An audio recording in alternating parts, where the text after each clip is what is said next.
बिस्मिल्लाहिर्रहमानिर्रहीम। अस्सलाम वालेकुम। कैसे हैं आप सब? उम्मीद है अल्लाह के फजल करम से सब खैरियत के साथ होंगे। आज आपको मैं तमाम चीज़ों की सही मिकदार के साथ पाया मसाला बनाना सिखाऊंगी।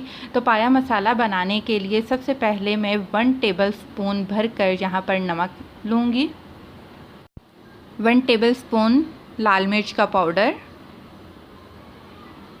1 टेबल स्पून यहाँ पर मैं पिसा हुआ गरम मसाला लूँगी और 1 टेबल स्पून जब आप पाए पका लें चूल्हा बंद करके तो कच्चा गरम मसाला आप डालेंगी। और 1 टीस्पून जहाँ पर मैंने हल्दी पाउडर लिया है, 1 टीस्पून कुटा हुआ सूखा धनिया, 1 टीस्पून कुटा हुआ सफ़ेद ज़ीरा,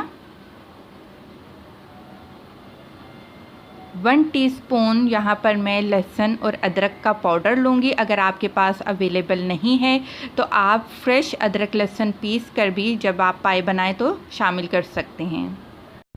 इन तमाम चीज़ों को मैं अच्छी तरह से मिक्स कर लूँगी। ये तो थे पिसे हुए गरम मसाले। अब मैं इसमें कुछ साबुत गरम मसाले शामिल करूँगी, जिसमें मेरे पास से 1 तेज़पत्ता है, ये मैं डाल दूँगी। यहाँ पर मैंने तकरीबन 3 इंच का टुकड़ा दालचीनी का लिया है और 2 बड़ी वाली इलायची में डालूँगी। इसमें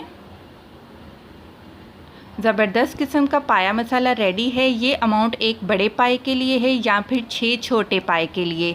अगर आज की वीडियो आपको अच्छी लगी है तो मेरे चैनल को सब्सक्राइब करना और वीडियो को लाइक करना नहीं भूलिएगा। खुश रहें, दुआ में याद रखें। अल्लाह हाफ़िज़।